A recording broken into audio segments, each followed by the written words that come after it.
राष्ट्रपति भारतीय संसद का एक अभिन्न अंग है, वास्तविकता है। अगर हम संसद की बात करते हैं, संसद का चैप्टर भी मैं आपको पढ़ाने वाला हूं वैसे, ठीक है। संसद जो है ना राष्ट्रपति के बिना अधूरा है। संसद के 3 हिस्सों में हम बात करते हैं, 3 अंग मानते हैं। एक तो जिसको हम बोलते हैं लोकसभा, ठीक है, दूसरी होती है राज्यसभा, तीसरा जो होता है वो होता है राष्ट्रपति। ये तीनों मिलकर के संसद का गठन करते हैं। अब आप कहोगे सर राष्ट्रपति कैसे, अभी तो आप कह रहे थे वो कार्यपालिका का हिस्सा है, अब कह रहे हो राष्ट्र संसद का भी अंग है। ये कैसे हो रहा है? वो ऐसे हो रहा है कि कार्यपालिका के हिस्सा होने के तौर पर इनके नाम से कार्य किए जाते हैं, लेकिन वो संसद का भी एक अभिन्न अंग है। क्यों? क्योंकि कोई भी कानून बनना है तो वो लोकसभा से पास होगा, राज्यसभा से पास होगा। कोई भी बिल जो है ना, कोई भी विधेयक लोकसभा राज्यसभा से पास होकर के राष्ट्रपति के पास भेजा जाता है। अगर ये साइन कर देते हैं तो ये साइन करने के बाद ही वो जो है कानून बनेगा, नहीं तो वो कानून नहीं बनेगा, ठीक है। तो इसका मतलब जब तक कोई कानून नहीं बन सकता जब तक राष्ट्रपति साइन नहीं कर देते। तो संसद का अभिन्न हिस्सा ये है, ठीक है, सदस्य नहीं है। अगर आपसे ये पूछ लिया जाए कि राष्ट्रपति संसद के सदस्य हैं, ये कथन दे दिया जाए तो ये गलत रहेगा। लेकिन अगर आपसे ये पूछ लिया, स्टेटमेंट में दे दिया जाए कि राष्ट्रपति संसद का अंग है, ठीक है, तो वो स्टेटमेंट जो है वो करेक्ट रहेगा, वो उसका सही रहेगा।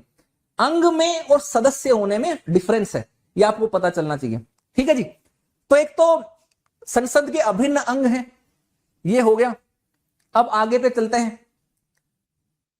ये क्या बोल रहे भाई, अच्छा मेरी मम्मी मुझे 100 रुपए देती है और सब्जी लाने के लिए, पर मैं सब्जी मिर्ची में 5 रुपए का लेता हूं और आलू 20 की है तो 15 का लेता हूं और उनमें से 50 रुपए बचा लेता हूं। अरे वाह, यही तो है कंट्रोल, यही तो इसको बोलते हैं ना मैनेजमेंट। वित्त को संभाल करके रखना, कोष को बढ़ावा देना ना। बचत, कितनी महान बचत की ना अपने सब्जियों में और उसमें, बाप रे 50 रुपए की बचत, लड़का कमाल है भाई, बहुत बढ़िया।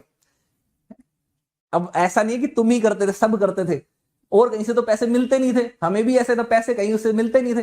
वैसे तो घर के काम में इंटरेस्ट होता नहीं था कभी, लेकिन जब भी मौका मिलता कि सब्जी लानी है, बाहर से कुछ सामान लाना, तो खुद ही बोलते थे, खुद ही वॉलंटियर कर देते थे। अरे मम्मी मैं लेकर के, अरे पापा लाओ मेरे को 2 पैसे दो, तो क्या लाना है, फ्रूट लाना है, सब्जी लानी है, लाओ दो, 500 रुपए दो, 1000 रुपए दो। फिर वहीं से जाकर के फिर कोशिश करते, दुकानदार के साथ भिड़ जाते कि 10 रुपए की चीज है तो 5 में चाहिए, इतना ही दूंगा और लेकर के जाऊंगा, छोड़ के नहीं जाऊंगा है। और 10 रुपए की चीज को 5 में लेकर के आते और फिर घर आकर के बोलते कि 20 रुपए की चीज है, तो एक मोटा मार्जिन बनता था। तो उसी मार्जिन से फिर दोस्तों के साथ, है ना, प्रिय जो हमारे होते, प्रिय प्रिय बहुत सारे प्यारे चाहने वाले लोग होते थे, फिर उनके साथ पार्टी करना, घूमना, खाना पिलाना उन्हीं से चलता था। तो सभी का है, ऐसा कुछ नहीं है कि किसी एक के लिए ऐसा है, हर कोई ऐसा करता है, मैक्सिमम लोग करते हैं। बचपन का एक हिस्सा है, ठीक है, वो भी चीजें, बहुत सारी चीज सिखाती हैं आपको। चलिए वित्त मंत्री जी आगे बढ़ते हैं आपकी आज्ञा से, ठीक है। देखिए संसद के अभिन्न हिस्सा तो विधायी शक्तियों को देखिए, संसद की बैठक कौन बुलाता है, तो ये जो है संसद के सत्र की अगर हम बात करते हैं ना, तो संसद का सत्र जो वो बुला सकता है, ठीक है, और लोकसभा को विघटित कर सकता है। लोकसभा को अगर भंग करना है तो भंग करने की पावर राष्ट्रपति के पास होती है, ठीक है। प्रधानमंत्री समय से पहले भी लोकसभा को भंग करा सकता है राष्ट्रपति को सिफारिश करके। तो अल्टीमेटली बस इतना ही जानो कि लोकसभा को भंग करने की शक्ति राष्ट्रपति के पास है, ठीक है जी।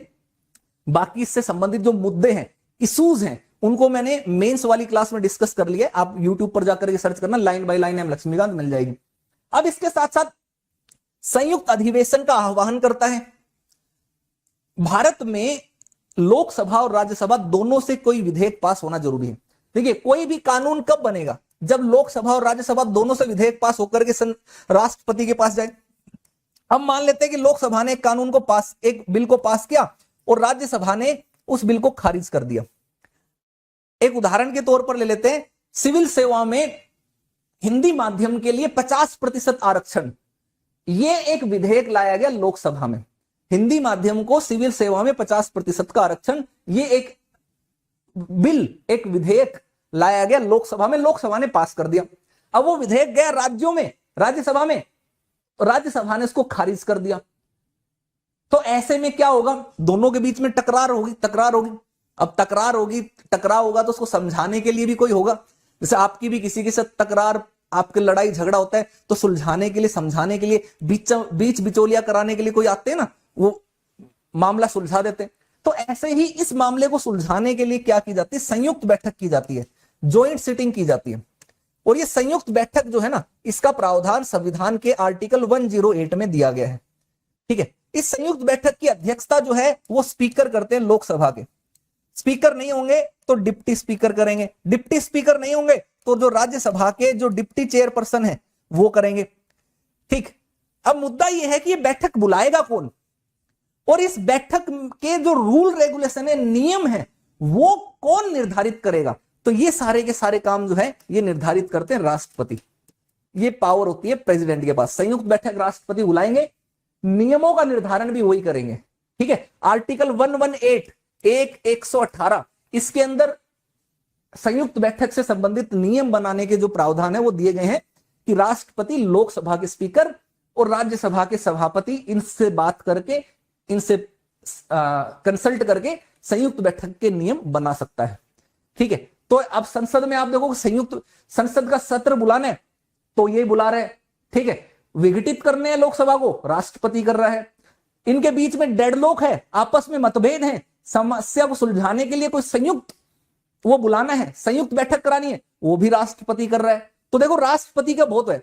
इसके साथ साथ एक बहुत इंटरेस्टिंग सी चीज मैं आपको बताता हूं, जब भी नया इलेक्शन होगा, कभी भी कोई भी नया इलेक्शन होगा, नई लोकसभा का गठन होगा, ठीक है, तो उसके अंदर जो पहला अधिवेशन है, पहली बैठक है, पहला अधिवेशन संसद के नई लोकसभा के पहले अधिवेशन में राष्ट्रपति जो है वो संबोधन करता है।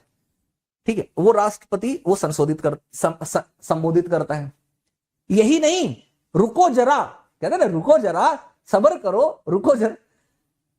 नए साल पर जैसे ही नया साल आएगा और उस साल का जो पहला अधिवेशन होगा वो भी राष्ट्रपति ही संबोधित करेगा। ठीक है, तो दो चीजें हैं ध्यान रखना, एक तो नई लोकसभा का पहला अधिवेशन और नए वर्ष का पहला अधिवेशन, चाहे इस लोकसभा 3 साल 4 साल 1 साल 2 साल कितनी भी पुरानी हो, तो 2 बार संसद के अधिवेशन को जो है संबोधित करता है राष्ट्रपति।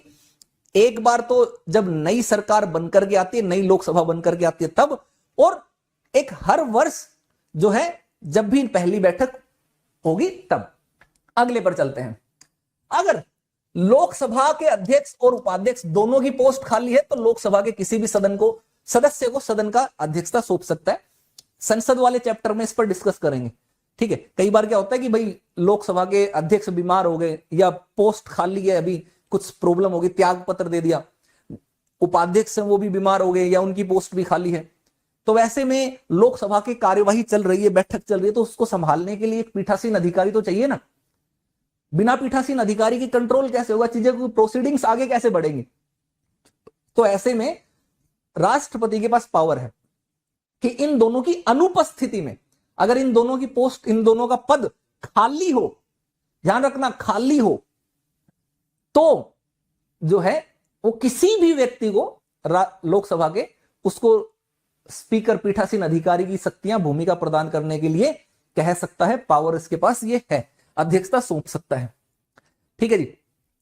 इसी तरीके से सेम वही राज्यसभा के मामले में, राज्यसभा के सभापति और उपसभापति, उसके भी दोनों पद खाली हो तो राज्यसभा के भी किसी भी सदस्य को वो सदन की अध्यक्षता सौंप सकता है। आमतौर पर जो वरिष्ठतम सदस्य होते हैं, सीनियर मोस्ट मेंबर होते हैं, उनको ये सौंपता है। एक और इंटरेस्टिंग सी चीज है जो आपको शायद हो सकता है बुक के अंदर ना दी गई हो, मैं आपको समझा देता हूं क्या होता है। देखिए, आप एक वर्ड सुना होगा आपने, प्रोटेम स्पीकर का नाम। प्रोटेम स्पीकर जानते हैं क्या होता है? प्रोटेम स्पीकर, इसको अस्थायी अध्यक्ष भी कहा जाता है। जब भी इलेक्शन होता है ना, नई लोकसभा चुनी जाती है। अब नई लोकसभा में स्पीकर कैसे चुनोगे ये बताओ? डायरेक्टली स्पीकर को आप अपॉइंट तो कर नहीं सकते, स्पीकर के लिए तो इलेक्शन होता है, अध्यक्ष के लिए तो इलेक्शन होगा। और इलेक्शन कौन करेंगे? लोकसभा के सदस्य करेंगे। अब लोकसभा की सदस्यता तब तक पूर्ण नहीं होती जब तक कि लोकसभा के सदस्य शपथ नहीं ले लेते। आपने देखा होगा कि वो शपथ लेते हैं स्पीकर के वहां पर, उसके पास आकर के फिर साइन भी करते हैं, हस्ताक्षर भी करते हैं और हस्ताक्षर करके जाते हैं, तब उनकी सदस्यता पूर्ण मानी जाती है। तो ऐसे में स्पीकर तो कोई है ही नहीं, पुराने वाला जो स्पीकर था वो शपथ दिलवा नहीं सकता। तो ऐसी चीजों से बचने के लिए, इन कामों को करने के लिए राष्ट्रपति क्या करते हैं, ये पावर भी राष्ट्रपति के पास है, प्रेसिडेंट के पास है। जैसे ही कोई नई लोकसभा बनेगी ना, जो नई लोकसभा का इलेक्शन होगा, इस लोकसभा के अंदर जो सीनियर मोस्ट, जिसको हम बोलते हैं वरिष्ठतम सदस्य होगा, इसको राष्ट्रपति जो है ना, राष्ट्रपति वो शपथ दिला देंगे प्रोटेम स्पीकर की। ये खुद इनको नियुक्त करेंगे, शपथ दिलाएंगे, नियुक्त करेंगे। ठीक है, क्या नियुक्त करेंगे? Pro tem speaker. प्रोटेम स्पीकर, अस्थायी अध्यक्ष इसको बोला जाता है, उसके रूप में नियुक्ति कराते हैं। ये बेसिकली दो काम करते हैं। एक तो लोकसभा की जो पहली बैठक होगी, तो पहली बैठक की अध्यक्षता करेंगे, पहली बैठक की अध्यक्षता करते हैं, और इस अध्यक्षता में दो काम करते हैं। पहला काम, जितने भी एमपी हैं लोकसभा के, उनको शपथ दिलवाते हैं, और जो स्पीकर है, स्पीकर का चुनाव करवाते हैं। ठीक है, तो ये नियुक्ति प्रोटेम स्पीकर की ये भी राष्ट्रपति ही करते हैं, जो यहां पर हो सकता है आपके लिए मिसिंग हो गया वो पॉइंट। तो आगे चलते हैं।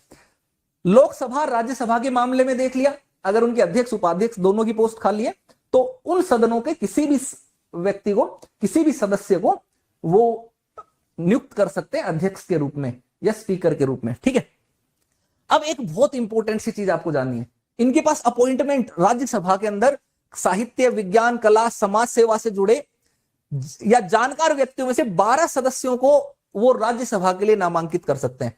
अब यहां पर आपको दो तीन चीजें ध्यान रखनी, ये एक तो इंपॉर्टेंट है, इसके ऊपर इंपॉर्टेंट लगा लीजिए, यहां से क्वेश्चन आता है। पहला तो हो गया साहित्य, दूसरा हो गया विज्ञान, तीसरा हो गया कला, चौथा हो गया समाज सेवा। तो ये चार ऐसे क्षेत्र हैं, चार ऐसे एरिया हैं, जिन चार क्षेत्रों से, जिन चार एरियो से राष्ट्रपति राज्यसभा में 12 सदस्यों का नामांकन करते हैं। ठीक है, अब ये मत सोचना कि राष्ट्रपति अपनी मर्जी से करेंगे। ये नामांकन जो है ना, ये आर्टिकल 74 के तहत होगा, यानी कि काउंसिल ऑफ मिनिस्टर, मंत्री परिषद की सिफारिश पर होगा। यानी कि देखिए, मंत्री परिषद जो कहेगा वही बात इनको माननी पड़ेगी, अपनी मर्जी से नहीं करेंगे। अपॉइंटमेंट इनसे कराया जाएगा, लेकिन उन लोगों को एक चयन कौन करेगा? वो मंत्री परिषद चयन करती है। ठीक है, वो रिकमेंड करती है। ऐसे ही पहले राष्ट्रपति के पास एक शक्ति थी। अगर आप एम लक्ष्मीकांत की बुक खोल करके बैठे ना, तो उसमें इस लाइन को काट देना है। ठीक है, क्योंकि ये पुराना हो गया, ये अपडेटेड नहीं है। ठीक, ये 2020 में क्या होता है, पहले जो है ना एंग्लो इंडियन को रिजर्वेशन था, एंग्लो इंडियन को भी वो नियुक्त कर सकता था लोकसभा में, कितने? 2 सदस्य। लेकिन 104वें संशोधन से यह प्रावधान हटा दिया गया है। ठीक है, अब इनका रिजर्वेशन समाप्त हो गया है, तो इसका मतलब राष्ट्रपति अब लोकसभा में कोई नामांकन नहीं करता है, नॉमिनेशन नहीं करता है, नियुक्ति नहीं करता है। तो बुक के अंदर लाइन दे रखी है, हालांकि उसको काट लीजिए, अपडेट कर लीजिए, क्योंकि वो बुक उस टाइम के हिसाब से बनाई गई, 2019-20 में छपी थी, तो उस टाइम ये प्रावधान नहीं आया था। ठीक है,